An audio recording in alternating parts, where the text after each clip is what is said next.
Good evening, everyone, and welcome to another episode, a very special episode of LPA Live. We are LP Alliance and Intercaucus Coalition, rebuilding the Libertarian Party and revolutionizing the liberty movement. My name is Amanda Griffiths. I'm joined by Kyle Davis, and I am joined as well by the one and only Rebekah Massie. Rebekah, thank you so much for being here. How are you doing tonight? Yeah, I'm doing okay. Constantly busy. I mean, this week's been a little bit emotionally heavy with it being sounds weird to call it an anniversary, but we'll say a year since that particular night at City Council. So, yeah. And that was on Wednesday. Is that correct? That was one full year? Okay, yeah. Yeah, the 20th. For those who don't know, and of course you can go through whatever details you like and in as much detail as you like, what exactly occurred that evening that we're talking about? Yeah, so for those who are unfamiliar, August 20th, 2024, I went to a city council meeting. It was not my first rodeo. I had been there many times before. And that night, my daughter, who was 10 at the time, had elected to come with me. She wanted to see what mom had been doing those nights that she goes to the city council chambers. And there was an item on the agenda to give the city attorney at that time, Robert Wingo, a pay raise. It's important to note that he was already the second highest paid employee and made almost as much as the city attorney of Scottsdale. And Scottsdale has almost double the amount of people that Surprise, Arizona has. So clearly, as a libertarian who hates government spending, I was like, he probably doesn't deserve a raise, number one. And number two, there were numerous things that I had caught him doing that were in violation of the Arizona revised statutes and or the Arizona Supreme Court rules of professional conduct, meaning that if I really wanted to be nasty about it, I could have filed a bar complaint and gotten him disbarred potentially, provided the Bar Association did what they're supposed to. So I got up to the podium lectern, whatever you want to call it, spoke about 2 minutes into they give you 3 minutes in total to speak.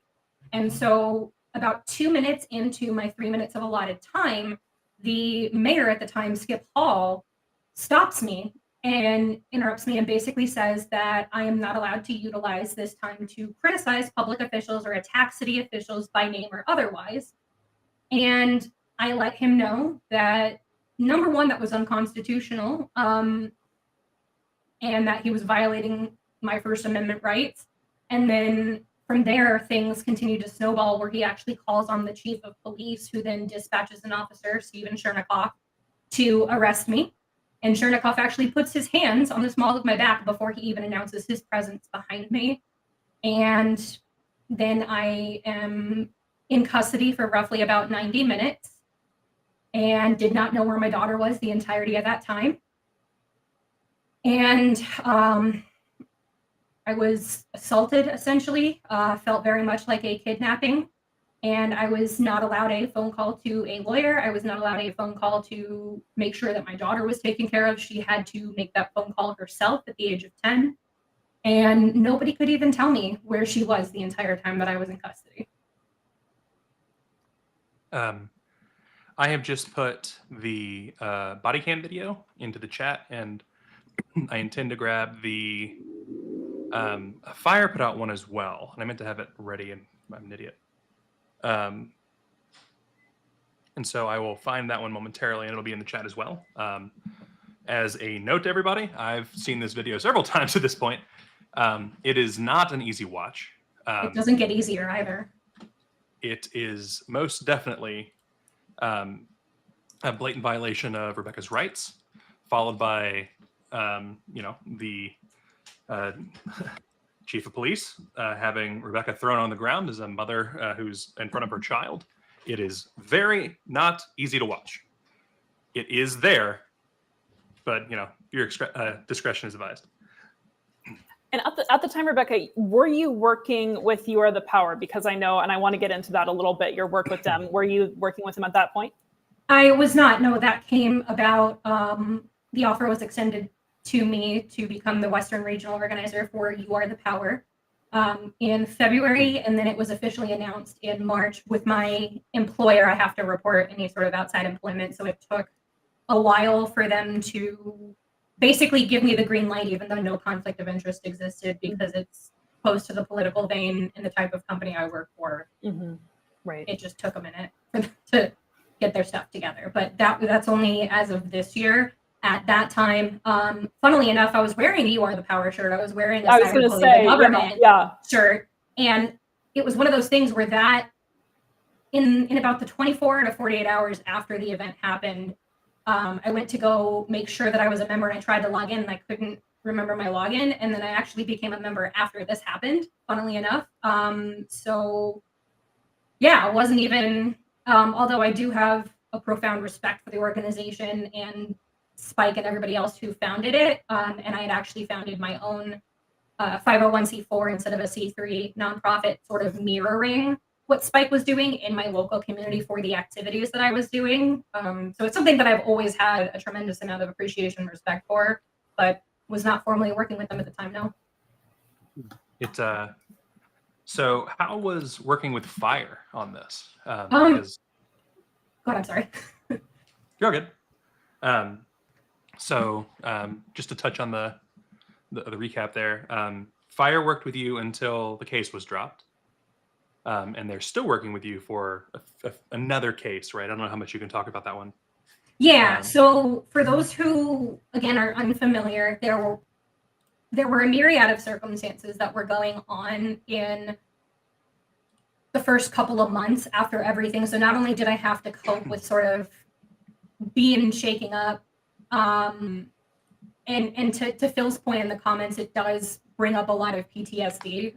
So I'm trying to not lose my marbles, especially when it gets to thinking about my kids, right? But if you need a second or anything, Amanda and I no, will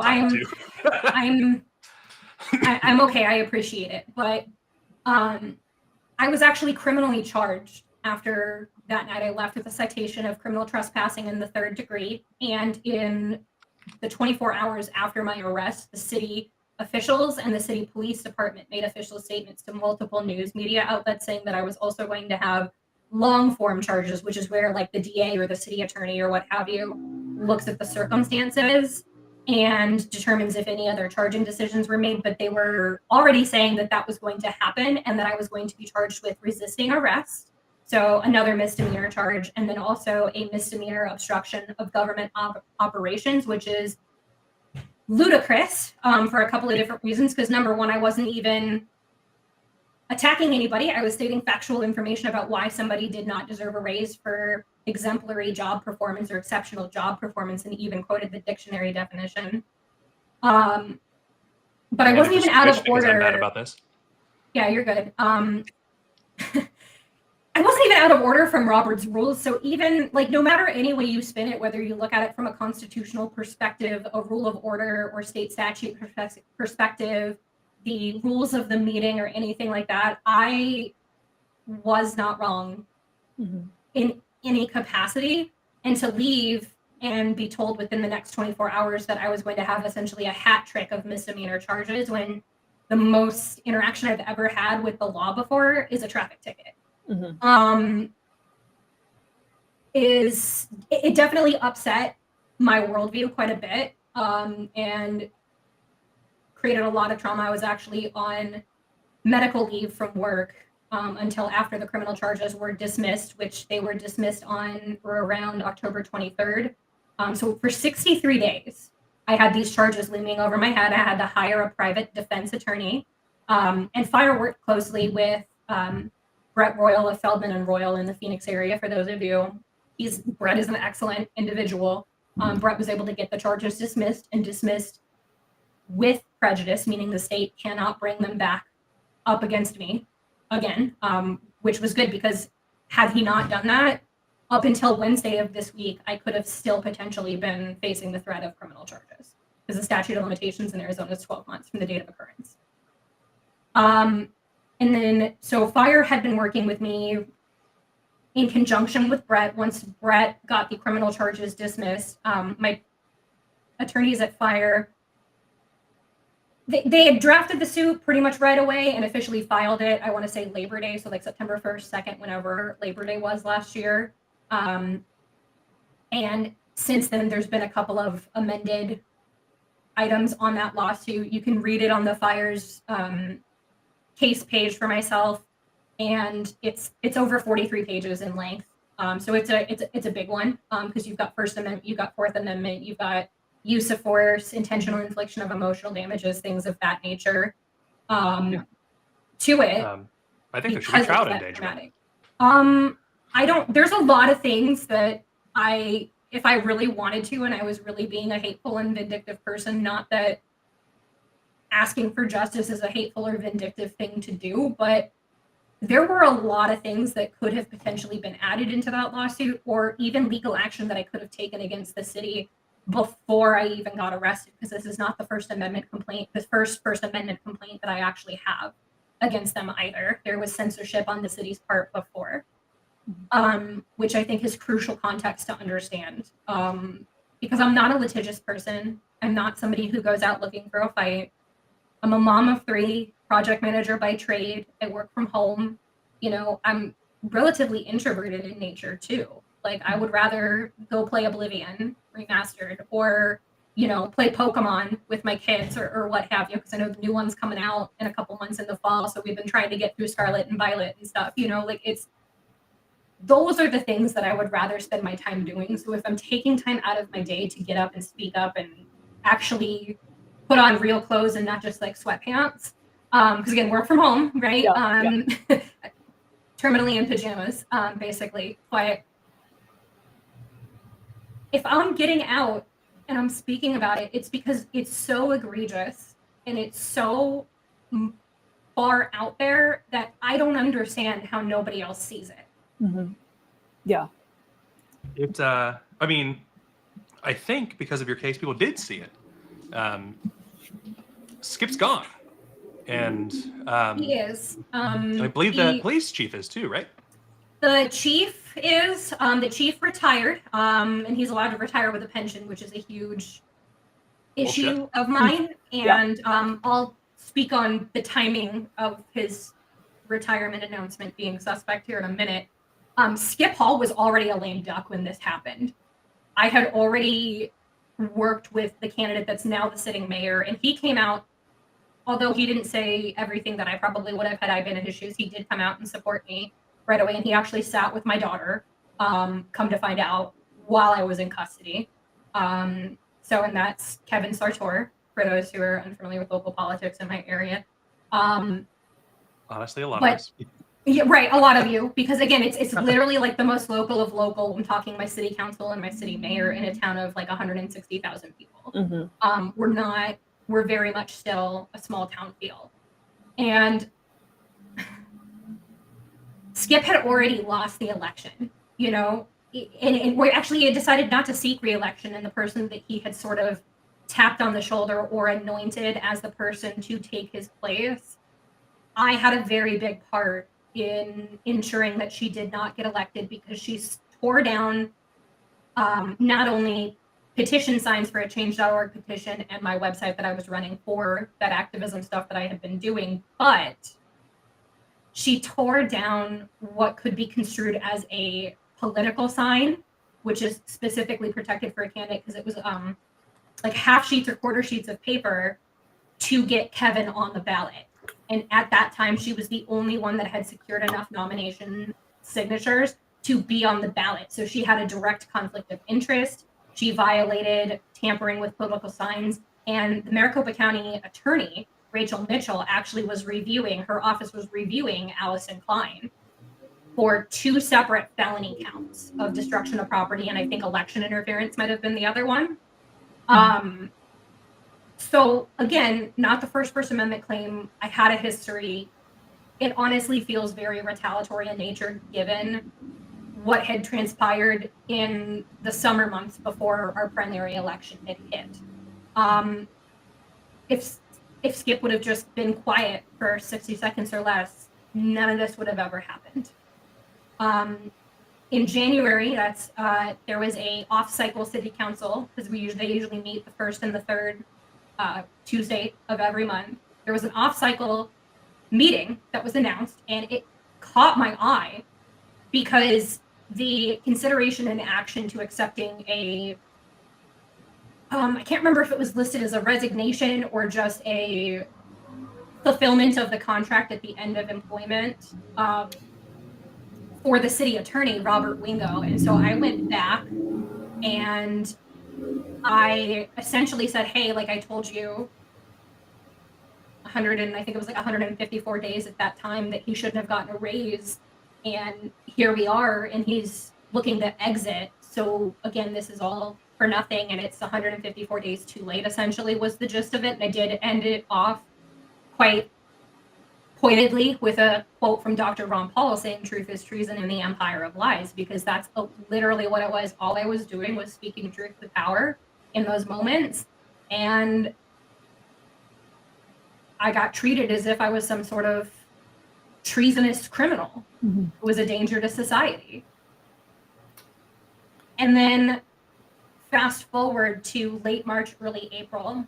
I can't talk too much about the specifics, or really at all about the specifics of what happened in the courtroom that day. But in early April, myself, my attorneys from fire, and then the city's council met down in Tucson with a federal magistrate for a settlement conference. A settlement was not reached at all.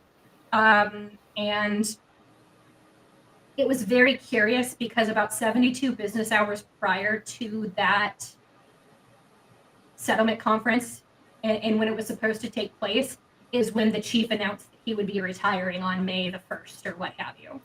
So you can see why it's like, yeah, there's been a wake of things where Skip finished his term, but he was basically there in name only. Like he may as well have resigned for those remaining few couple of months until the new elected individuals took office. You had the city attorney finish out his contract and working from home, and come to find out it actually didn't have anything to do with what had happened with my circumstances in my case against the city. It was actually something else. I don't have 100% confirmation of what that was, but I can tell you that if it is true, it is something that 110% would result in him getting disbarred. If it's factual, clear violation of ethics and professional standards of conduct. And then the chief retired, right? And now he's collecting a pension. And it's very unfortunate because the new chief that they hired did come within the department. The assistant chief, as far as I know, was the assistant at the time I was arrested, and he is featured on the body cam footage briefly too, is still the assistant chief. The arresting officer is still on the beat, patrolling, because he's actually usually a traffic cop, a motorcycle cop. So it was he's not usually at city council, I'll put it that way. So just a lot of very odd things that do not add up any way you try to slice them. You talked about the retaliatory appearance of what happened, and you said that this was not your first rodeo. You'd been going to these meetings for a long time. I'm curious about what made you start going, because I think there are a lot of times that we see abuses in government, and we just, we don't do a whole lot, unfortunately. What was it that made you actually show up to these meetings and start pressuring people? So in true libertarian fashion, it was my roads. And I say that jokingly because it's funny now. But I live in a newer area of Surprise that is up and coming. It still has a lot of plats of land that are either being rezoned or are zoned for residential housing, commercial use, things of that nature. And I've grown up in Phoenix most of my life. And I've lived in areas like this before where it's been a new and up and coming area.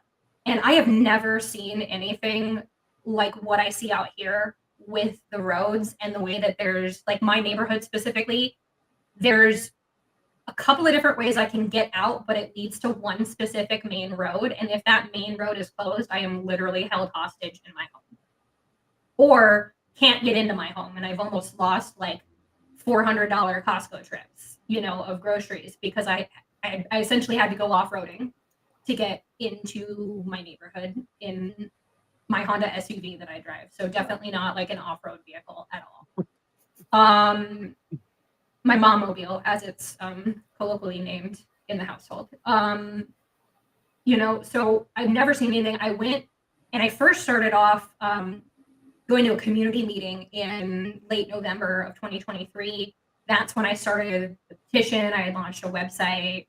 And then in early March of 2024 is when I started legitimizing myself a little bit more and started founding that nonprofit. But what I realized between like late November, early December, and then probably January or February when I started to become, I think my first council meeting was either late February or early March, but I had gone to a planning and zoning meeting or two in between that time, in addition to other community meetings that were going on specific for my area. So I started as like literally in my neighborhood, and then realized that the root of this problem isn't just what the city is doing with the roads. There's some corruption. There's some things that look very quid pro quo-esque if they're not quid pro quo. And I just started doing what I do best, which is connecting dots. As a project manager, that's a lot of times what you have to do when something goes awry and you know something doesn't go to plan. You wind up doing a postmortem or picking it apart and looking at things. And for government organizations and government officials, a lot of times that can look like following the money. It can look at agenda items, both the consent agenda and the agenda that's available for public comment. It can look at, oh, how nice, my virtual background shut down. Cute. Right? Super Nice. Super cute. Here we go. Maybe. While that's going on, to anybody watching, Rebekah's story is super important. If you guys could like and share on it, we would appreciate it. Everyone should get to hear this. This is exactly what an individual in libertarianism looks like when they're doing what needs to be done to stop the government. She made her voice heard. The government tried to shut her down, and so she has spent the last year fighting the government. That's what this is. All right, so it's not going to go back up, so we're just going to have to deal with the green screen. I like the green, honestly, so we're good. It works, right?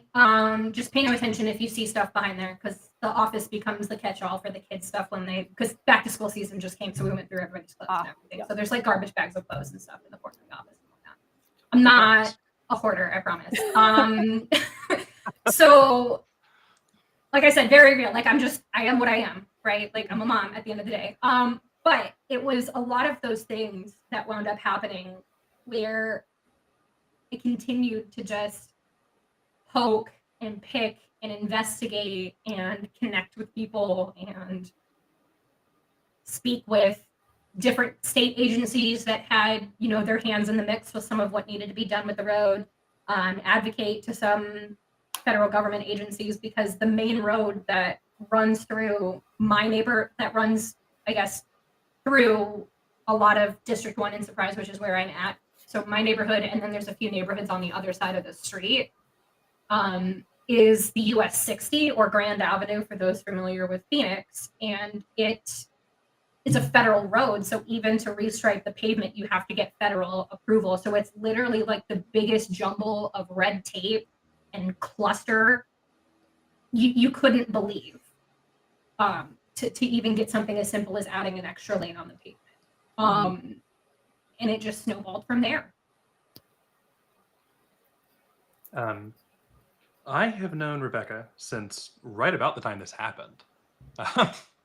It was pretty similar time when we found each other on Twitter or Zitter. And Rebekah's just, you know, she's your typical hardworking IT project manager. She's a mother of 3. She is a normal human being who has gone out and gone to these councils and made her voice heard. Again, all the time. We talk about it on the Solidarity streams. We talk about it on these interviews and everything else. We've, you know, got to, the only people that are going to stop this government from taking everyone's rights are us. And, you know, Rebekah's one soldier in this army. We've all got to be fighting like this. It's incredible, and she's inspirational, and you guys should be doing the exact same things as her. as the background agrees. Yes. Virtual background. So you brought your daughter to this, and was it really just kind of a coincidence that this was the night that you were going to bring your daughter, and then this was also the night that they seemed to spring this on you? Yeah, there were a couple of things. So the city council does take a break from like mid-June through, and then they resume typically the first Tuesday in August. So they have a bit of a summer break where they break session. My daughter actually in the spring had done a school project on me about the things that I was doing, because one of the projects that she had to do when she was in 4th grade at the time, and was 5th grade when all of this happened, 6th grade now for those mathing, but it was about somebody, and a lot of the kids were picking people like a Martin Luther King sort of a thing. So I was already very blown away at the way my daughter was perceiving me, because the assignment from the teacher was to pick somebody who should have a day named after them in their honor. And this was right after the restriping of the road took place, after like months of lobbying. A lot of that wound up getting finished. And done very quickly. And so at first her teachers were like, oh, sweetie, like, it's not meant for your parents. And then when she explained to them what I had been doing, they're like, oh, that's awesome. More power to you. So she had done a school project and she had asked me what had gone on. And I said, maybe one of these days will come. Like, and I didn't want it to be, and what's important is the timing around that school project and the end of her school year was when I was really having to dig in and was going to counsel because of that councilwoman who had written down those signs. And I had been quote unquote meaner in the past than what the now viral clip displays from the night that my rights were violated, because it did sound a lot like a prosecuting attorney's sort of arguments of why you would need to, because I had to sit here and I went down the list of state statutes and other things and ethics complaints that were at play here. And so of course I didn't want to put her at risk, because, nothing should have happened ever. But certainly when you are, I don't even think attacking is the right word, but when you are giving very, very pointed criticisms that could cost somebody their elected seat, sort of a thing, and an election, people get upset, and I didn't want to have a confrontation in the parking lot or anything like that at play. So I bode my time after the break. So 2 weeks prior to my arrest, there was a work session and a city council meeting where, seemingly as a direct result of the ethics violations and the near miss that councilwoman had of getting prosecuted, they tried to change the rules of their council policies and procedures to where they would make it so that it would become like a call is coming from inside the house sort of a thing, where only a sitting council member could make an ethics violation complaint of another sitting council member. And anybody who's never seen that in the Libertarian Party. Right, never. We investigated ourselves and we found no wrongdoing, right? And so I called him out then, and that was one of the times where I, at the risk of sounding like Marshall from How I Met Your Mother, I out-lawyered the city attorney, because he was literally trying to create like working groups and subcommittees that wouldn't be subject to open meeting laws. And he said that like working groups is something that is exempt from that. And I was like, point of order, with Robert's rules 3 rows behind him, and if looks could kill man, I would have died that night. I was like, point of order, there's no reference to working groups in the Arizona revised statutes. And he's like, you need to look at case law. I was like, point of order, it's not a case law either. Sort of a thing. And it's funny to laugh about that now. Yeah. But those were the kinds of things that this man was doing. So he wasn't worth the $266,000 that they were paying him, and much less the $280,000+ that he was asking for. So that's sort of what went on. And it was literally, there were a couple of other items that I could have talked about that night on August 20th, 2024. But my main point was to go there and just basically say, hey, this man doesn't deserve a raise. I assumed that would be pretty safe. Although During that time, 2 weeks prior, I did sort of essentially allude to a potential RICO case that I was working on building against the city, which sounds very tinfoil hatty. And I, as I'm saying, and I know how it sounds, but I had consulted and discussed with a couple of different lawyers in the Valley, and they were like, you need to start making friends with your local FBI field office, sort of a thing. They're like, this is definitely like, if it walks like a duck and it quacks like a duck, it's probably a duck, sort of a thing. So that's kind of where a lot of the retaliatory in nature comes to play, is here I am speaking out against them changing their rules. Here I am speaking about them giving raises to their buddies. And then they have that piece of paper ready to go to quote the council policy that is unconstitutional. It was unconstitutional when they had put it in place in like 2001 or 2003 or what have you, because there's case law dating, I think, at least to the 70s or 80s about how the Congress shall make no law applies to your state and your city and your municipalities and your county boards. It's everywhere. It's the state, the government. And they pull that out. You've got an officer there that's not usually there. You know, and when you see me go, are we really going to do this? Are we going to do this in front of my 10-year-old daughter in the clip? It's because usually I would have other local community activists or community advocates with me. And that night, the folks that were usually there had some other commitments and they couldn't go because, again, this was off cycle. So people weren't kind of pre-clearing their calendar. Excuse me, it was his resignation was off cycle. But it's back to school season. So a lot of people had just schedule upheavals and things of that nature, kids going back to college, you know, and whatnot. So their heads were elsewhere. And when I say in front of my 10-year-old daughter, and then I have to, in the 24 to 48 hours after my arrest, have read comments of people saying that I tried to use my daughter as a human shield, that's not what I was doing. I was literally like, my effing kid is here, in case you forgot who's been sitting next to me for the last 2 hours. And when you see me kind of stutter step, when the officer does start frog marching me down the aisle and you see me kind of dart, I'm trying to break from his grasp to get my daughter and get the hell out of there. Because I knew at that point, I was like, this is not going to be good.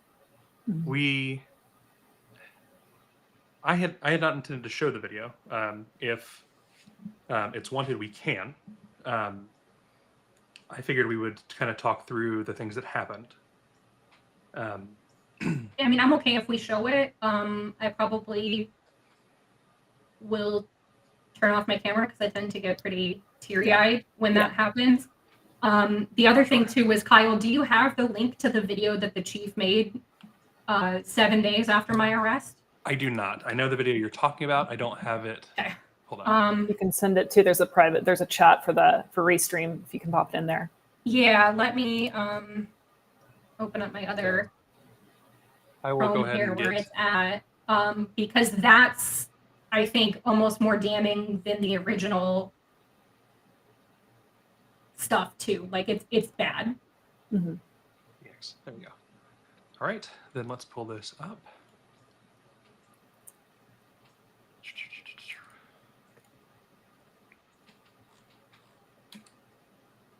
Right. So, well, that's odd. It is not showing. There we go. There's the problem. Leaving. Well, I need you to step out with me. No. Okay. I'm expressing my fear. Do not touch me. Do not put your hands on me. I need you to step out with me right now. Do not put your hands on me. Come on out. Do not put your hands on me. Come out with me now before you get arrested. Do you understand? Are you detaining me? Yes. Do you understand? Why am I being detained? Under what charges? Under what charges? Okay, I have personal property. You cannot trespass me. My minor daughter. Stop it now. now. Me. Stop resisting me now. I am not being detained. You cannot detain me for expressing my First Amendment rights. I have personal property in there. I am. We'll get it. We're gonna walk out. Let go of me. Stand up. No, I'm not standing up. You are upsetting my daughter. You are your daughter. No, please stop. He asked you to stop. He asked you Let go of my hand. I do not give you permission to touch me. I need you to stand up. I'm not standing up. I have personal property over there. You're under arrest. Did you not hear him the first time? Calm down. Why am I under arrest? We'll explain it to For you trespassing. For what purpose? This is a meeting that is open to the public. You were asked to please stop. You were asked if you were going to get escorted. The officer asked you to stop.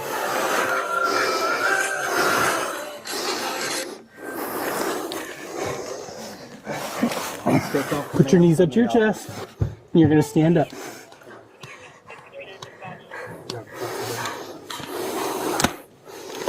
Can you stand up? I cannot because you have the handcuffs too tight and my pants are falling down and I'm not getting up. Ow! Can I please pull up my pants? Jesus fucking Christ. I'm not fully clothed right now. Can I please let go? We'll go this way.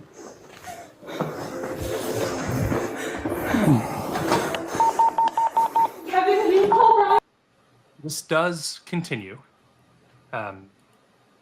It is very rough throughout the entire time. I watched the full hour and 15-minute video. I'm going to pull the other video up now.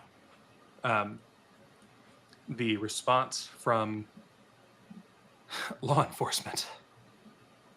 And this was sent out 7 days after my arrest, so presumably recorded either earlier that day or a day or two before. So you're talking less than a week. Yep. So obviously this one is not as rough to watch, but this one is full of quite a few not very truthful things. So if you're just joining, make sure to watch the entire story and not just listen to this asshat.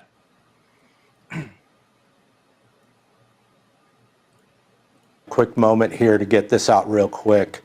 You know, what happened last week in a council meeting resulted in what I think everybody in the world is calling an illegal arrest and a violation of someone's First Amendment rights. That's clearly not what we're about, and that is not what happened.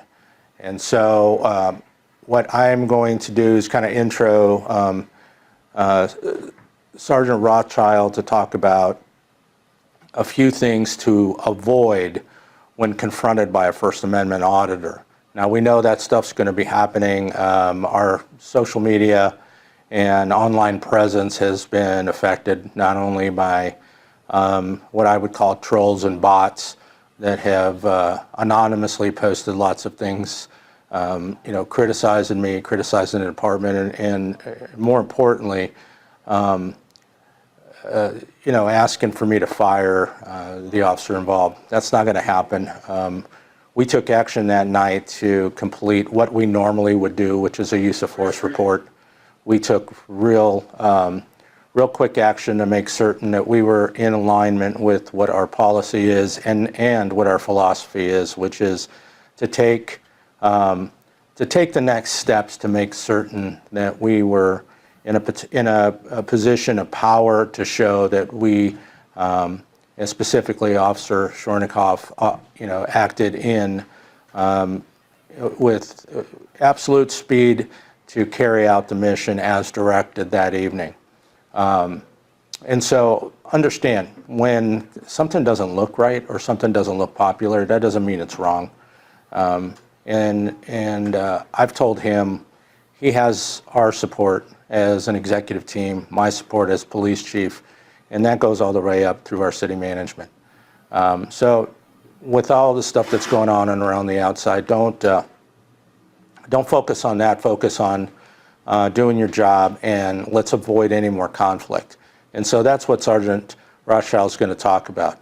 The last thing is make certain that if you see Steve running around, make certain you know that he knows that you support him, that we all care for him and his family, because this always affects the families as well. And so there'll be some other things coming, how we're going to protect your identity, and if you haven't gotten your information redacted, please do that. We know that some of the folks online have already either doxed or tried to dox the mayor, and we want to avoid that for any of you that end up in one of these situations. Unfortunate, but it probably will happen in your career at some point. Somebody will criticize you, and as long as we are all together and we're stay unified, you'll have my support. There's that fucking word. Hey everyone, my name's Jamie. I work over at the police department, and before I came to work at this city, I worked at another city where I got a fair amount of experience with community action teams, community responses,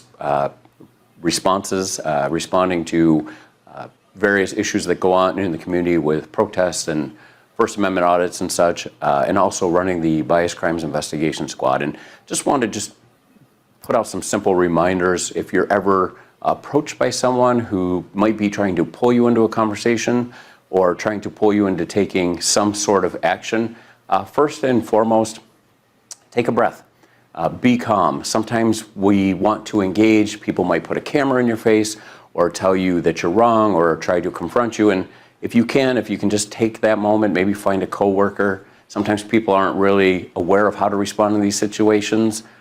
So always take that moment, collect yourself. It is okay to ask clarifying questions, but what we always try to do is balance the rights of the community, the public, with our responsibilities as city employees. And so in those situations, if you ever approach, some people call them First Amendment audits, some people are just confronted with folks who want to ask questions in a demanding manner. Take the breath, talk to your supervisor, talk to your coworker. And again, we want to try and find that balance between protecting everyone's rights, but yet still being able to protect the community. So that's the first point.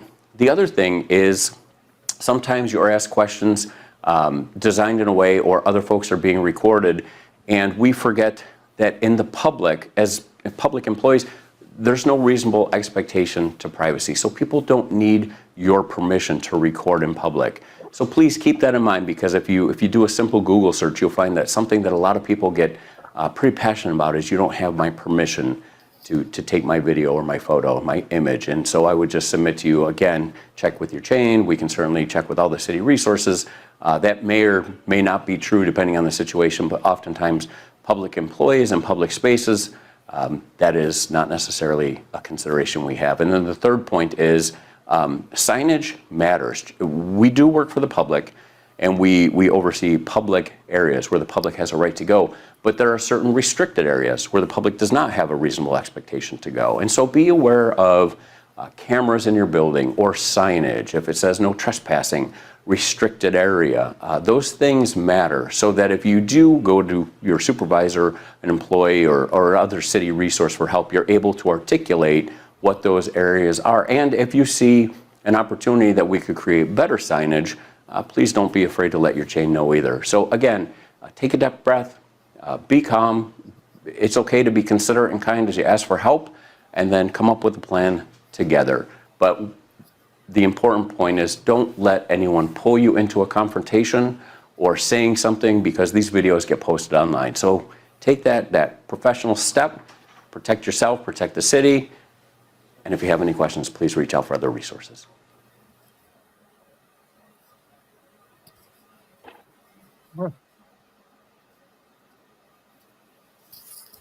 What's really bad about that guy that comes on after the chief is the other city that he used to work at is City of Phoenix, for Phoenix Police. And for those who are unfamiliar, Phoenix Police, the Phoenix prosecutors and Maricopa County sheriffs and Maricopa County attorney's office, up until very recently, and now we have some folks arguing to pull back the federal oversight, but the Department of Justice, the DOJ, came in and busted up a bunch of essentially doctored up prosecution and manipulation of the justice system, because what they were doing is, and some of it was, even though I don't like to say that it's warranted, there were definitely some stuff where there were some Black Lives Matter and Antifa protests, and obviously they, regardless of whether you agree with those groups or not, they still have their First Amendment rights to gather and to demonstrate. It does get a little different when you start seeing property destruction, regardless of what it is that you're arguing or defending. So there was some of that going on, but there were instances where, like, if you, Amanda, and you, Kyle, and I were a group of people that were constantly out in front of, like, City of Phoenix City Hall or anything like that, because we were a group of people, we would be designated as a gang and be prosecuted with gang-related violence and gang-related charges.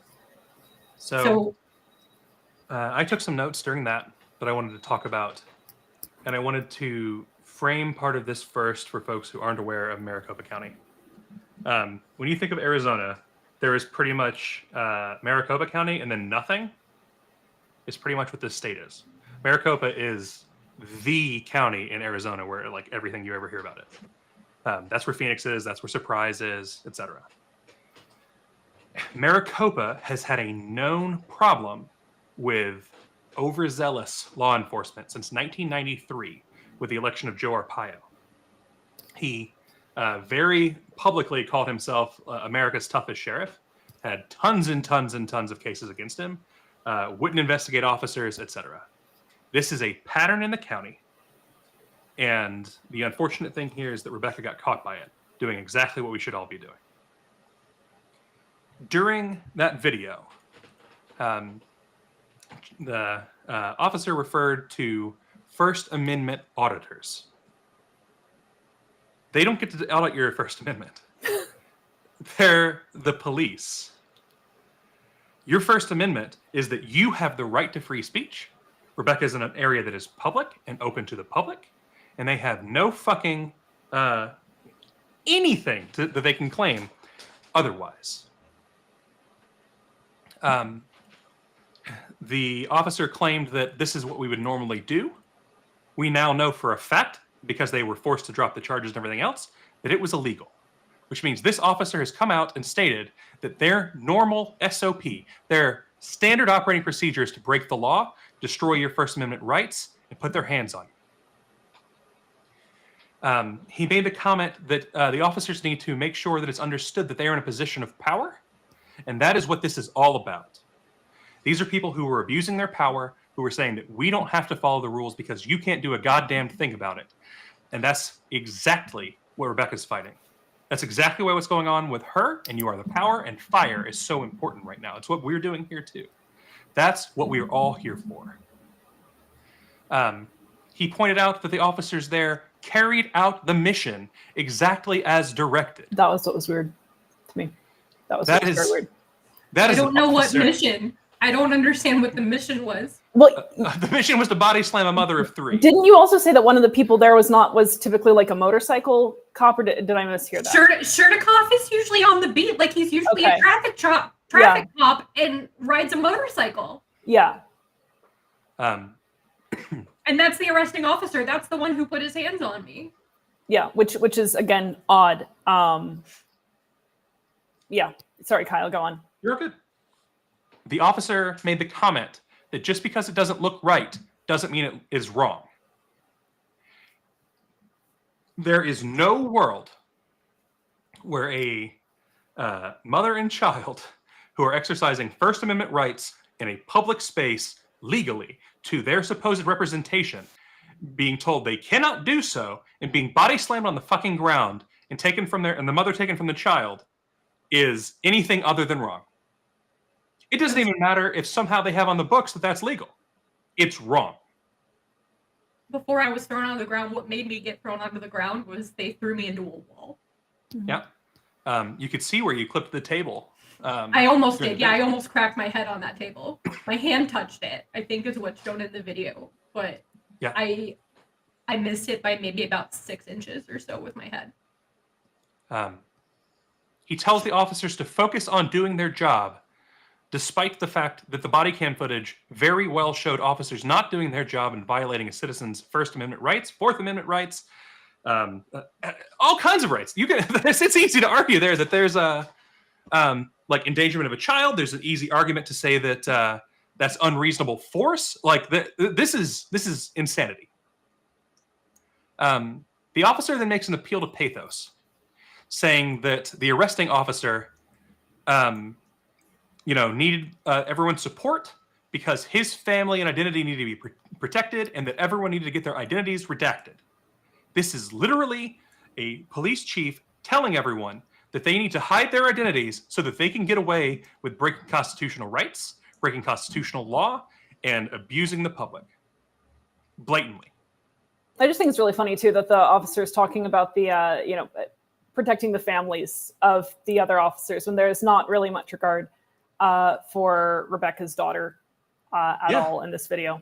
And ultimately, my other two kids, like my daughter stayed home from school for a couple of days thereafter. I think possibly even the rest of that entire week. But my middle child, who was 8 at the time, he's turned 9 over the summer, but he was in 3rd grade last year. And he wanted to go to school, but there's a surprise police officer as a school resource officer at their elementary school. And I had to have the conversation with my 8-year-old, my 10-year-old, and then my youngest, who was 3, about to turn 4 at the time. And he doesn't go to school, but obviously he was present when we had this conversation about how the police aren't always your friends. Sometimes they aren't always the good guys. And that if anybody, whether it's a teacher, a staff or faculty member, the principal, the officer, or anything like that, tries to speak to you about what happened last night, you do not answer them, and you tell them you want your mother and you want your mother's lawyer. All while I was still trying to get a defense attorney to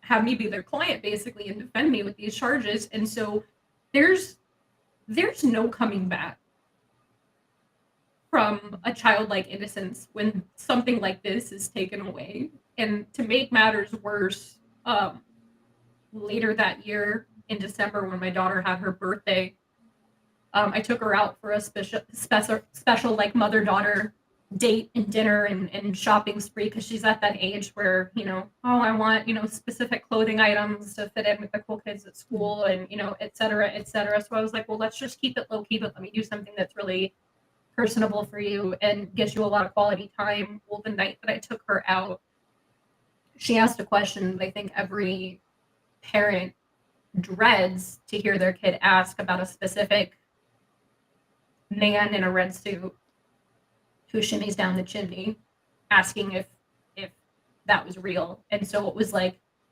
in that moment, and this was on her 11th birthday, the night of her 11th birthday, I lied to her in that moment, just so I could have 24 more hours of her remaining some semblance of her childhood left. So like, it's at the age where it normally comes, right? Usually somewhere between 10 and 12 is when most kids start putting 2 and 2 together and realize the math is not mathing anymore. But it just hits differently when it's like I couldn't even have one more Christmas of her being a kid.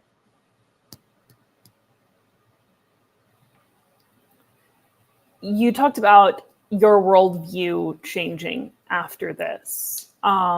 And, in as much or as little detail as possible, what does that mean for you? What's shifted since that event?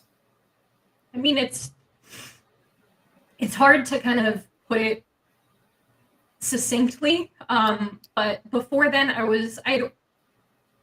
ever since I started kind of critically thinking on my own, I was raised in a very Republican and very conservative household. And so that was kind of where I gravitated to initially in my formative years. And there were a lot of things that just never made sense to me. So I was always kind of like a closeted libertarian, as it were. Because I was like, why do my parents care so much about things like gay marriage? Neither of them is gay, so it's not like they're getting a marriage with that. They're also already married as a straight couple, so why does it matter? just little things like that looking back on it retroactively. But I was definitely more in the minarchist camp of and working within the system to right now a lot of where this past year has been so heavy is it almost feels like I don't know if there is a way to fix the system as it stands today, because if you look at things like what happened in Maricopa County with Joe Arpaio and him getting elected and entering office in '93, I mean, that's almost my entire life that man had been in some sort of power. And and the current county sheriff is Jerry Sheridan, who was Joe Arpaio's right-hand man. So it's not like we've done a 180. It's not in the rearview mirror. Yeah. Right, it's not in the rearview mirror. There's things where you think about corruption and you think about, be careful what you say, sort of a thing, or, you might say the wrong thing about the wrong people. I feel like we all kind of have this cognitive dissonance that that's what happens in Washington, but not in my backyard. And the very scary reality is it's happening in your backyard. Mm-hmm. And so it's like, how do you even reconcile those things and continue to go about your daily business? I have 2 more points to make from that video. The officer made the comment that it's their job to balance the rights of the community, the public, with our duty and protecting the community. No, it's not. You do not get to violate someone's rights for their protection. You do not get to violate someone's rights for your protection. You don't get to violate someone's rights for protection or making someone feel happy or better or anything else. Rights are absolute, period. And the last thing I want to point out here is that he told the officers to stay unified. This is one of the things we talk about a lot. This is one of the reasons we don't like the word unity when we talk about solidarity. What's being told is that you can't think for yourself. You don't get the chance to question a narrative because we're brotherhood. We're all together. We got to stay together, right? And instead of finding the things that are right and making sure those are the things we push forward on, he's telling them literally to ignore what they see with their own eyes, what they feel in their hearts, and instead do what they're told from their hierarchy. That's wrong. Stand in solidarity, reject unity. You began working, you said, with You Are the Power a little bit after this. And what, for those, and I know a lot of us do know about You Are the Power, but what is that You Are the Power does, and what are you doing specifically with You Are the Power right now? Yeah, so before I started working in an official capacity with the organization, I actually was a cause that they took on.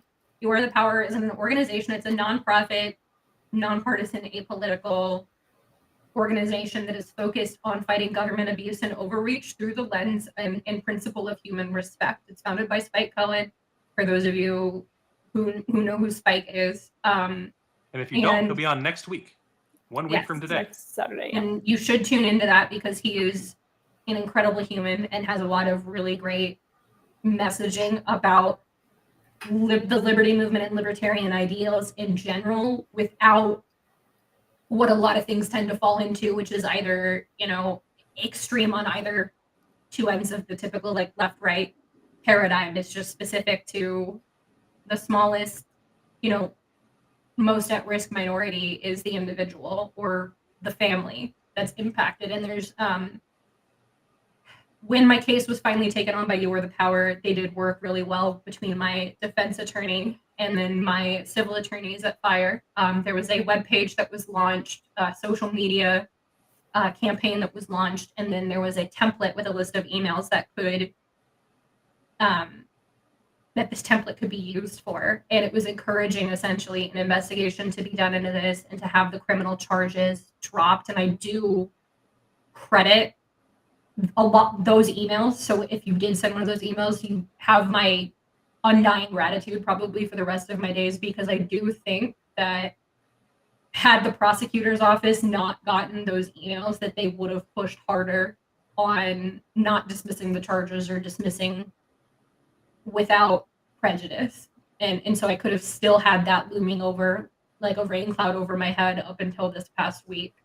You know, and then after sort of keeping Ryan Ralston, who's our national volunteer coordinator, informed as things had progressed through and where things were at and going in the city, Ryan approached me and was like, hey, I know you have a lot going on right now, but we've gone through some restructuring and we're in the process of trying to make sure that our model that's working very well, and especially in the states where we have a higher concentration, like Kyle's home state of Georgia and things of that nature, we want to be able to have our proven model and our 100% success rate to date since we started taking on cases in every single one of the 50 states. And so Ryan said, it's yours if you want it, but I understand if you're too preoccupied or you have too much on your plate, you know, or if you know somebody, or you can kind of put feelers out to some of the people that you know in your community or within the LP or anything like that, you know, just who believe in foundational human respect and fundamental human respect and would be a good fit potentially for the organization. You know, and I said, you know, I am blown away. This was not on my bingo card, you know, as far as things, because I don't necessarily have heroes on principle, but obviously given the fact that I sort of took a page out of Spike's book and started doing what he was doing with You Are the Power just in my very local community, it's something where he is somebody that I look up to as a political role model and as somebody who, you know, very much like in the sense of, and if you tell him this, you're either going to inflate his ego or he'll be like, no, don't put that on me. One of the two, it just depends on his mood. But he's up there with like Ron Paul or like a Thomas Massie or anybody like that, where he's just one of those foundational pillars of what people should aspire and how they should operate within the system. And so I would have never thought that I would have had the opportunity to work in a formal capacity. But I told Ryan, I said, my heart wants to like jump out and say yes. I said, I need to talk it over with my husband, because obviously we've been trying to figure out, given that I can't be as visibly active in the community as I once was with the pending litigation and things of that nature. And that's to protect me, that's to protect my kids, that's to protect the case and everything. I needed to kind of reinvent the wheel a little bit of how I was going to operate and move forward, because I knew I wasn't going to just go away quietly into that good night sort of a thing, because that's how they win. You know, if you shut up and you don't come back to city council, then they feel like they can get away with it regardless of what happens in the court. And so my husband, Brian, and I talked it over at length, and I let him know, I said, look, like, this is putting a whole organization behind me. It's akin to what I was already kind of doing. I was focused a little bit more on transparency and accountability, but still within the same vein. And,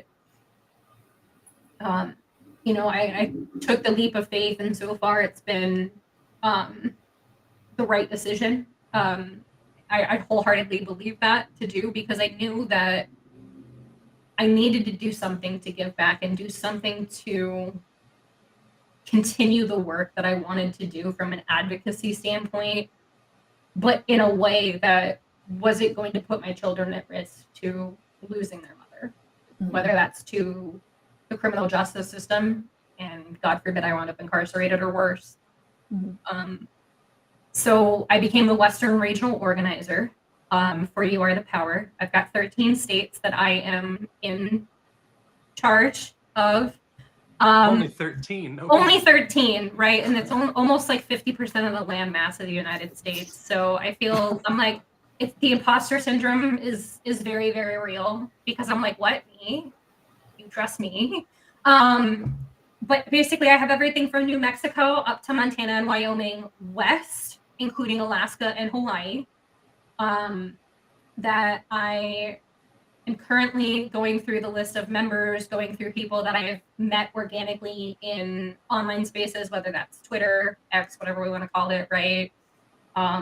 Or elsewhere through other social medias, or just connections that I have made through people in the liberty movement or the LP specifically. Because again, You Are the Power is not political, right? But it tends to be bigger in liberty circles just because of that's where Spike tends to be the most well known.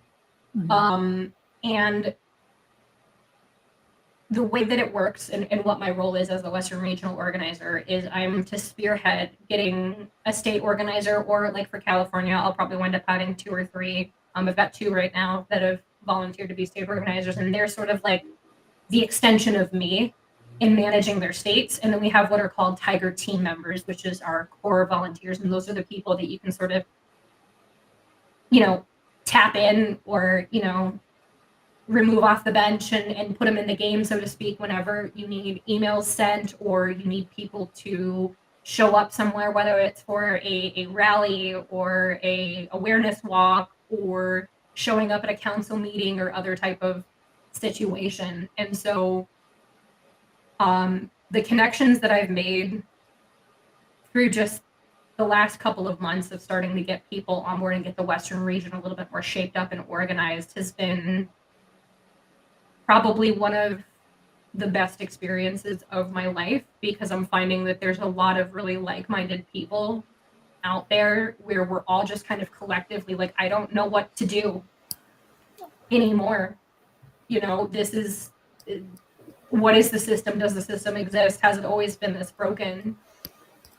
And we can peacefully and respectfully fight back and request for the bad actors to take accountability, whether that's resigning or dropping charges or reuniting families, like we've seen a lot in Georgia. For those who are unfamiliar, the Department of Child and Family Services, or DFACS, is basically taking kids out of loving homes that have underlying medical conditions. And this is not something that's unique to Child Protective Service agencies in the state of Georgia. It happens in Arizona. It happens in Florida. It happens in probably every single state, because of the way that the Social Security Act essentially incentivizes CPS to take kids that have brittle bone disease or something of that nature and doctor up abuse allegations, which that is extremely impactful. It's something that does pull on the heartstrings of anybody, whether you're a parent or not, but certainly if you're a parent. We've helped out with eminent domain. We've helped out people like me who have had First Amendment, suppressed and destroyed. It's great stuff. It is. And so if it's something that you're kind of sitting there and you're wanting to know what the next step looks like for you, by all means, please reach out to me. My Twitter handle is right below. It's at the other Massie. And I can get you my You Are the Power email. I can get you connected whether you're in my region or not. We've got something for everybody. It's a volunteer organization at the end of the day. So it's all about making it work for you and your time and your family. But if you want to help and do something constructive, I highly recommend it and cannot recommend it enough. It's another one of the organizations that we talk about all the time. We think that the best way for us to have a chance to make the country what we want to see, make the world what we want to see, is through activism leading to better candidacy, leading to change. If, like we say to join the LPA all the time, because of the stuff that like Rebekah does, she can't, right? Her hands are tied from that one. But she's with another excellent organization. Get active. Listen to whichever organization, plucks the heartstrings, right? Whichever one really sings to you, and get with them. You Are the Power is a great one. Fire is a great one. LPA is a great one. And make sure that you are actively fighting. It's important.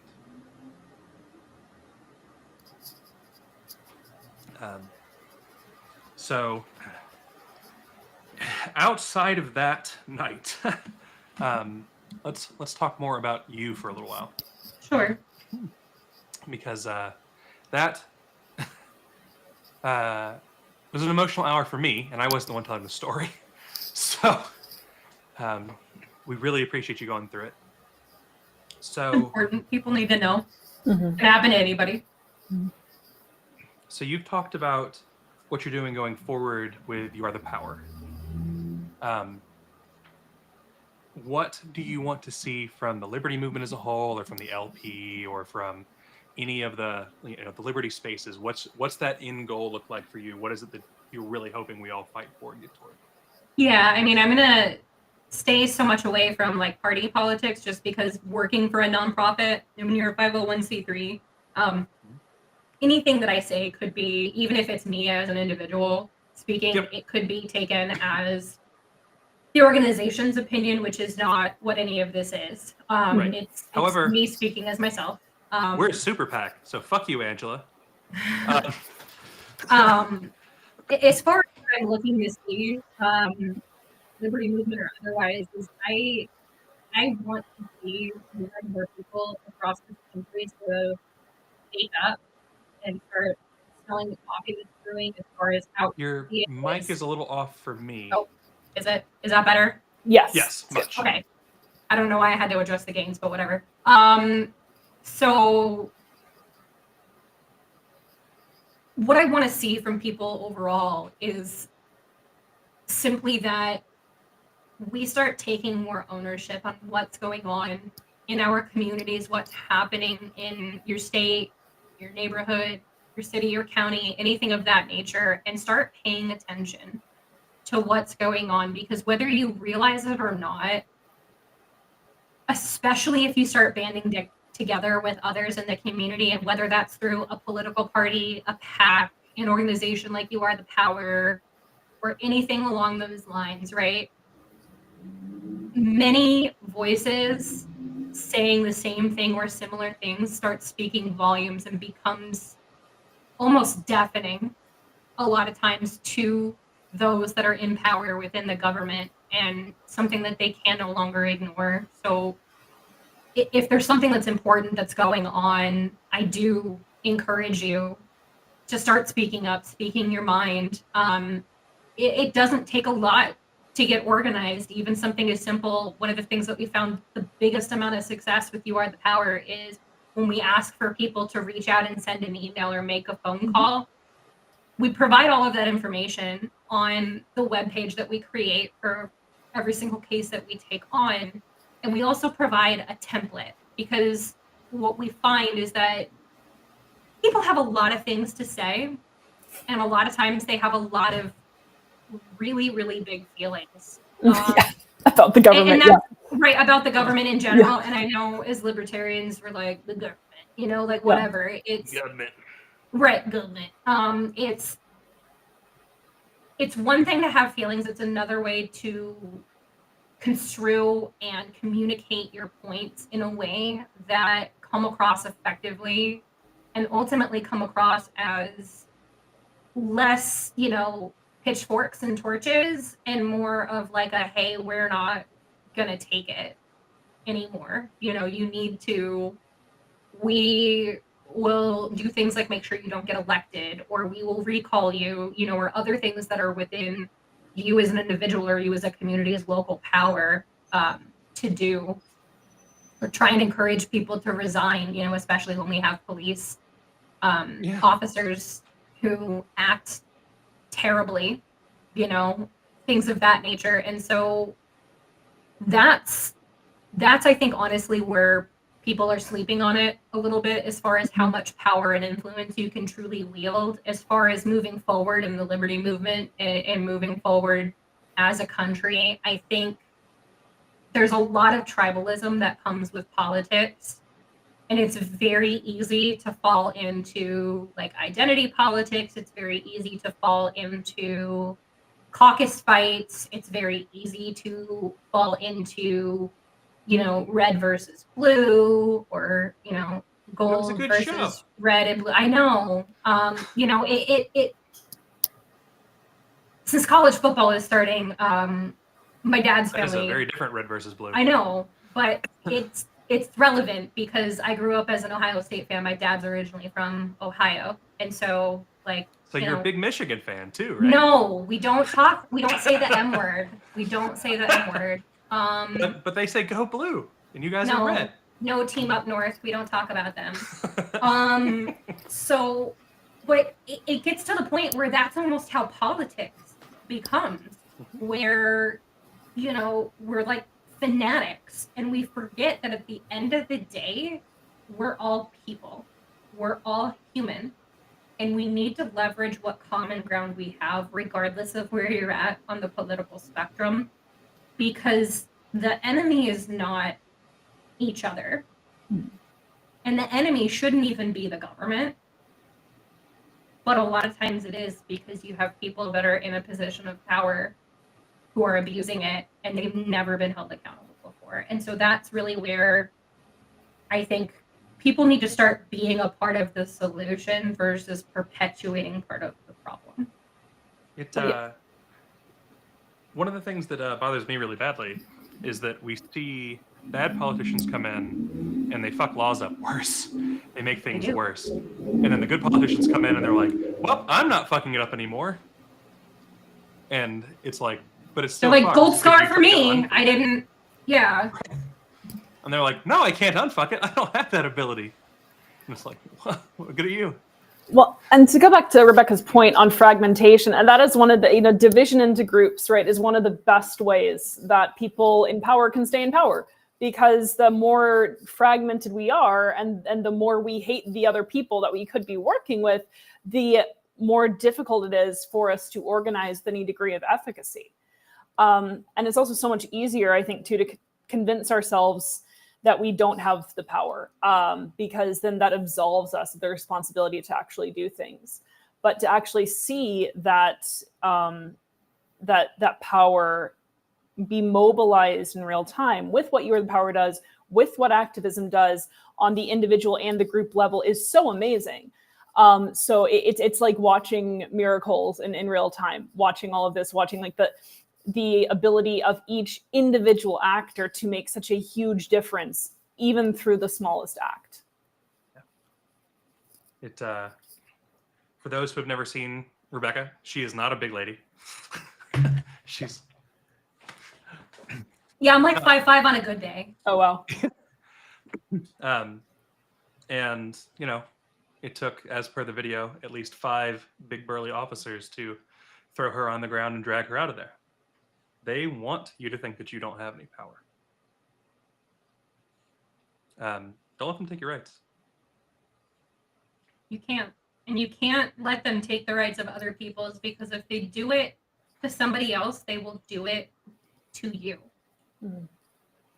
And I think that's what people forget, is just because you might have somebody, you know, that says something that you don't personally agree with, or that you wouldn't say, or you wouldn't do. I mean, we're seeing it at all levels of government, not just local.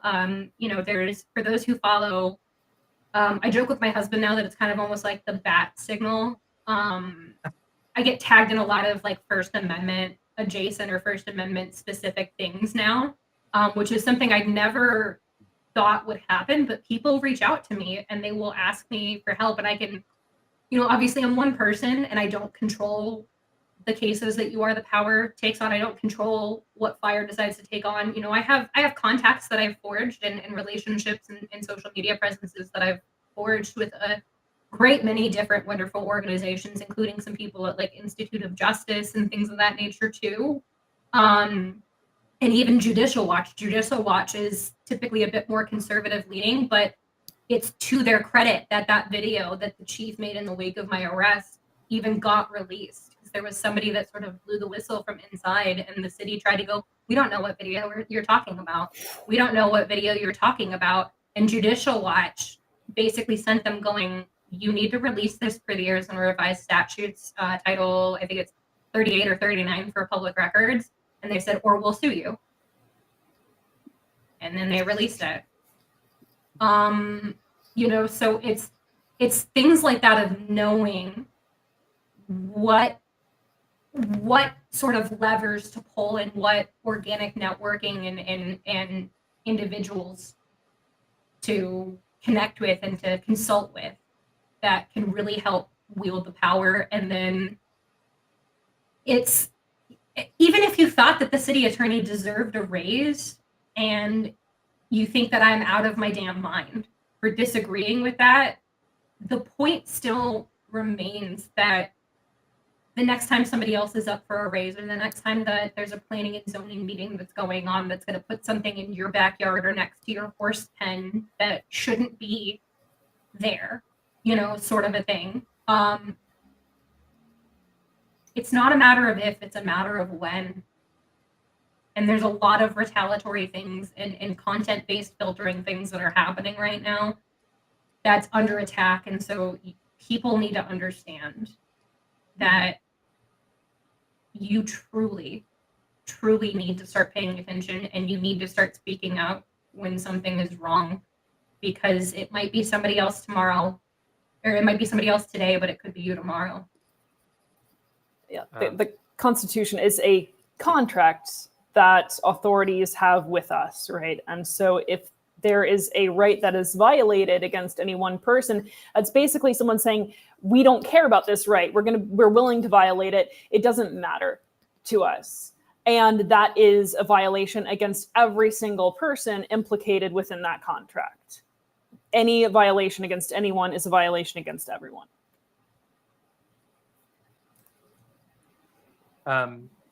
I was going to poke you on this, Amanda, and see if you, so, Rebekah pointed out, and we pointed out multiple times here, that the individual action is important, but getting with the groups and doing some collective action is important. I know you've written on this, so I think that you would have a better answer than I would on He's putting you on the spot. The importance of collective action.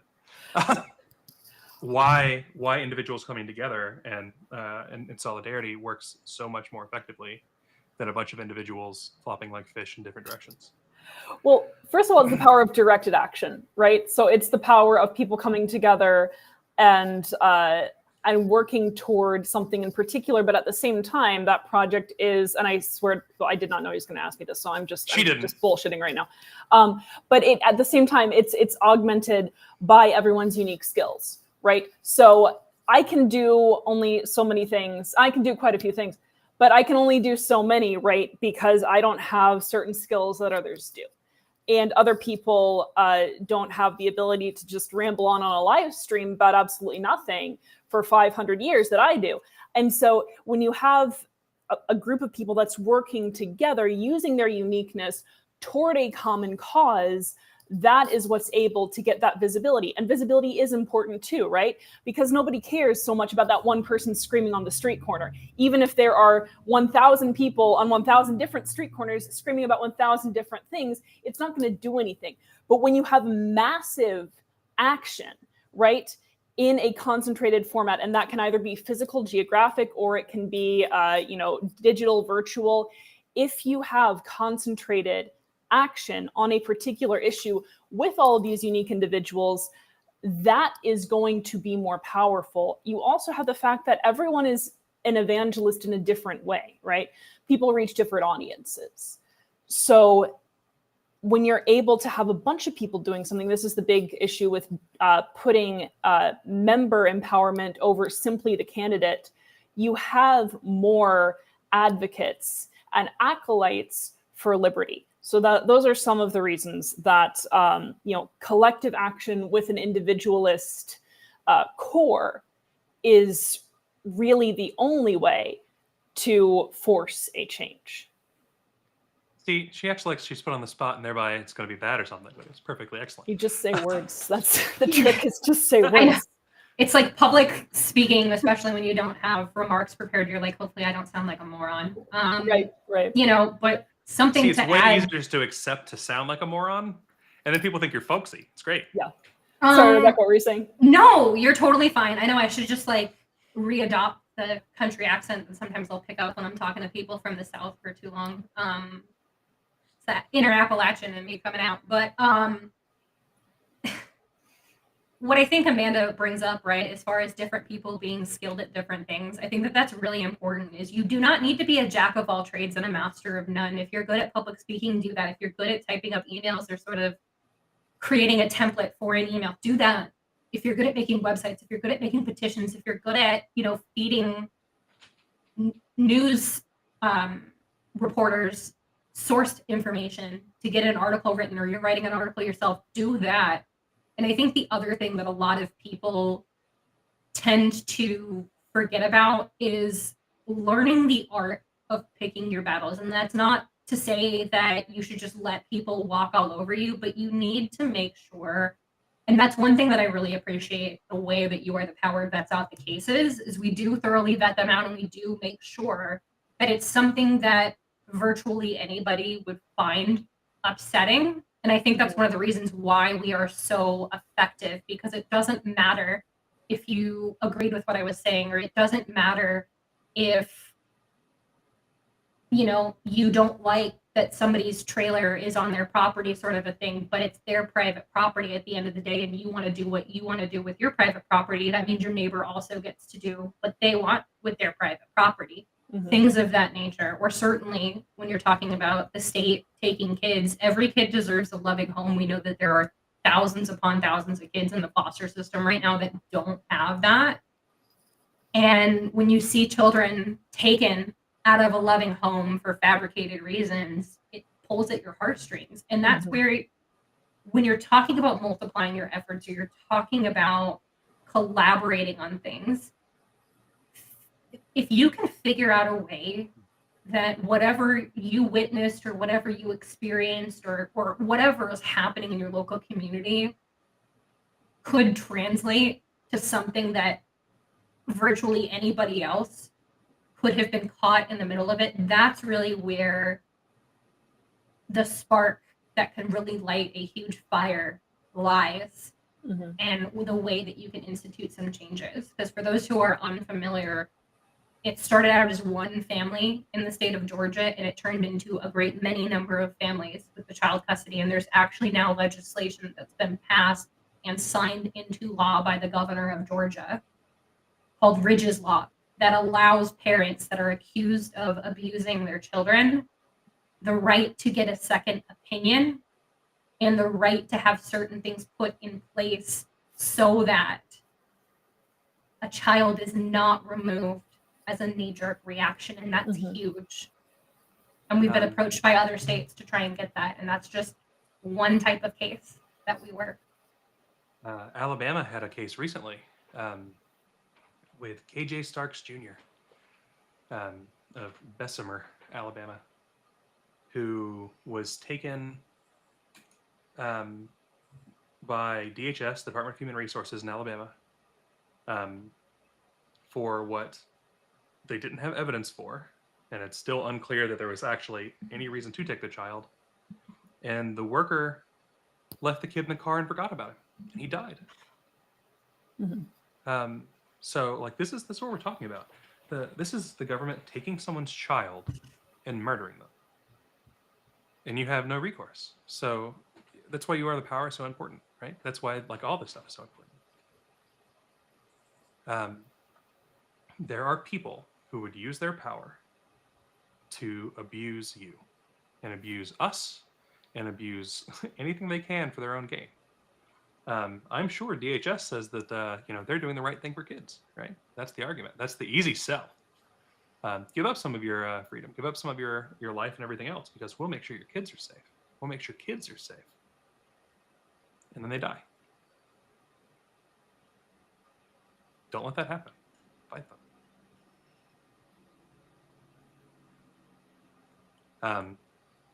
I know that this has been a more somber episode for LPA Live. Yeah, it's a heavy topic. But it's something that, Rebekah reached out this last week to ask if we could do something soon, because it's the first anniversary of this happening. And immediately, I sent a message to Amanda and Director of Comms and was like, we need to get her on if at all possible. And it's one of the things that really sparked some of my anger to start fighting more on these sorts of things, right? I was already involved in the party again. I was already doing some activist work, but it's different when you go from, worrying about the club, right? The people who are in this party and trying to fix this party, and saying, all right, the party's important, but so is every individual, and we've all got to fight for those individuals. They're related. There are things that overlap there. But if you're not out there doing something for us, you're letting them get further ahead. You're going to let another Rebekah get slammed on the ground or another kid die in a hot car.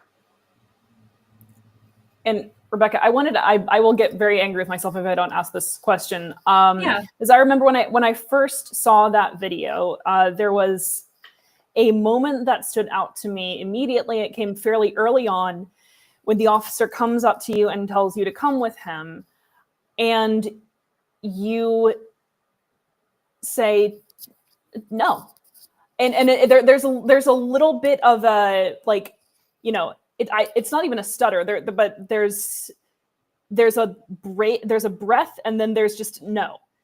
And I'm wondering what was going through your head during those few seconds of being told to come with the police officer, and then I'm going to say no. It's badass. I mean, honestly, like it's funny to me that people have like put me up a little bit on this pedestal, because like I still get messages every now and then of like people telling me that like I'm a hero, I'm a warrior, and that like I never once anticipated that I would ever go viral in my entire life. Certainly not for something like this. And it was almost like the equivalent of that you have like when you're a kid in like grade school, middle school, high school, or whatever, where you wake up and you're at school and you're like naked or in your underwear or whatever. But it's not real. So you're able to like wake up and be like, okay, it's fine. Except for me, it's very real. It felt like that because I was all over Reddit. I was all over Twitter. I was all over social media, all over YouTube. And then even through some of the Reddit threads and things of that nature, there were actually international news outlets in addition to the national ones that covered it. Like I know there were at least 2 different states in Australia that wrote something about me. So it's funny that you say that it's badass, because I don't know what inside me, truthfully, called it to just say no, other than the fact that I was like, the biggest concern in my brain was that I have a child with me that I am responsible for. And if I go with him, there is a chance I don't get to go anywhere with her, sort of a thing. And so that's sort of what was going through my mind. Not to mention, like, I knew it was wrong from the get-go, but it would have been easier to just do as I was told. And to this day, I still don't know why I did it, other than I knew it was wrong. So I don't really have a profound answer. No, it was just a cool moment, because it's a moment when someone does the thing that you hope anyone would do and that you hope that you would do in that moment. And it was so, it was very encouraging to see that. And I was very grateful for that moment. So yeah, thank you. Thank you for saying no. You say that you're not a hero. And so I'm going to respond to you with some importance from a children's book. Have you ever read The Black Cauldron or The Chronicles of Prydain? I think The Black Cauldron, yes.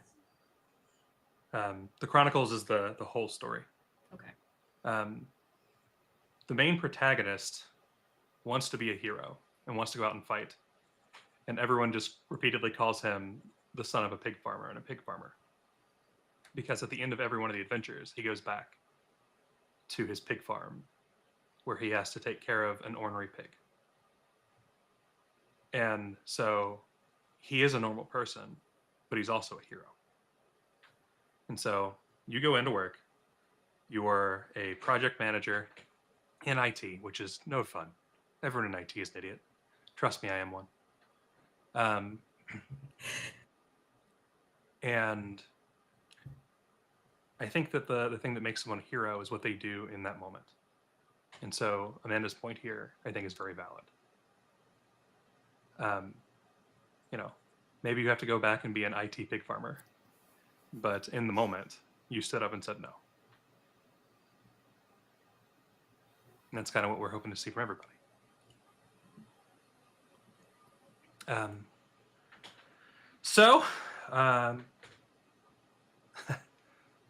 Again, I know that tonight was more somber and there were some parts that were disturbing. If you're not following Rebekah, you should. She's awesome. As always, the LPA could use your support.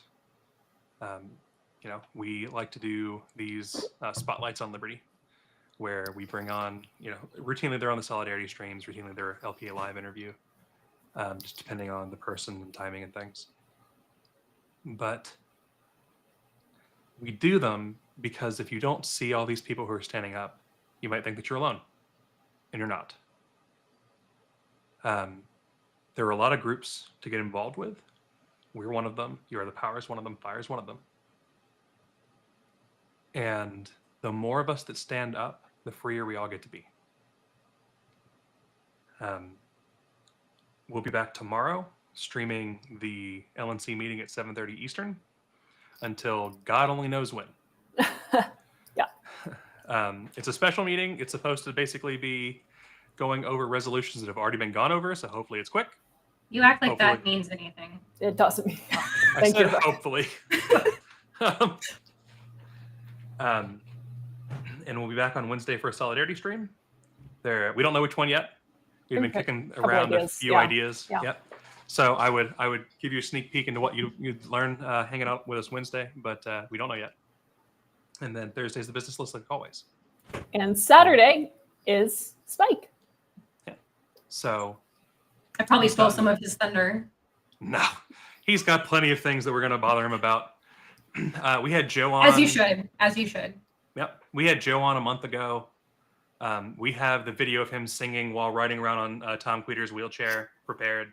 Oh, yeah. Tom did that for me, and he was mad that I did not sing My Heart Will Go On. And I said, I do not sound like Celine Dion, sir, and I need to be at least like 4 double whiskey sours in before I'm even remotely thinking of karaoke. So what you're saying is Grand Rapids. Maybe. Because we've been talking about potentially just taking over a karaoke bar. Why not? I support this entirely. Storming karaoke. Oh, I'll throw Spike under the bus without throwing him under the bus. Allegedly, he doesn't drink. Uh-huh. Right. But allegedly, if he gets tequila in him, he will karaoke. This is good to know. You didn't hear it from me. But I was talking to Kid Moment on this one, and there was the joke that we should just take over a karaoke bar by not like forcing anybody out or anything, but showing up and getting all of us in line. And every single We'll just have Ken and I sing Cult of Personality, 3 Sheets to the Wind repeatedly until everybody leaves. But we should And then when they leave, choose we'll a do band. closing time. Oh, like a live band? We should choose a single band and have every one of the songs sung be a different one by that band, so that everyone's Just like, do. what the fuck is wrong with these people? Have it be Coldplay or something terrible. Oh God. Ken's suggestion was Duran Duran, Okay. which I could see. Queen would probably be better. Queen would at least Because be fun. Yeah. Queen would be fun. How many people do you think can Freddie Mercury out of us? I tried to once. That's one. That's We a need enough drunk people to story go an for another entire time. night through. That's a drunk story for another time. But Sweet. yeah, don't get me drunk and give me a microphone telling me that you're gonna sing Bohemian Rhapsody with me. Mama! Yeah, pretty much. The Dark Knight. But unless something goes horrifically wrong, LPA is going to have a suite in Grand Rapids, so come hang out with us and get toasted, and let's see if you can't, convince us to sing with you too. What we're gonna do in the suite, guys, just to give you a preview, is something called an anti-trust fall. Now, I came up with this idea. You've heard of a trust fall, but I want people to learn that you can't trust anyone in this cruel world. And so it's going to be that you cross your arms, you fall backwards. There are people standing behind you, and everyone just steps out of the way, and you fall down on the ground. It's going to be an antitrust fall. Everyone is welcome. Everyone is invited to engage in the antitrust fall. You can trust the people. Motherhood has behind you. already prepared me for this. Because for those who don't know, I think each of my 3 kids are at different journeys of their anarchist journey. Beautiful. And my 4-year-old is probably the most extreme I out love of it. all of them. He's the kind of kid that will just elbow drop his brother out of nowhere for no specific reason on the couch. You can trust And then run at me at full speed with his head down and just pummel me into my chest to the point where I have the wind knocked out of me and almost throw up all at once. See, if all children were like that, I would want one, because that's a good spirit. You can borrow him. You can borrow him. Maybe I'll bring him to Grand Rapids. Please do. Please do. We'll make friends. He does know to say, he goes, I hate you. Beautiful. That's all we need. Right. My older 2 know that taxation is theft. We're good. Hell yeah. That's a proper libertarian right there, everybody. Proper libertarian mother, proper libertarian activist. I know. So join us again tomorrow. As always, we love you guys.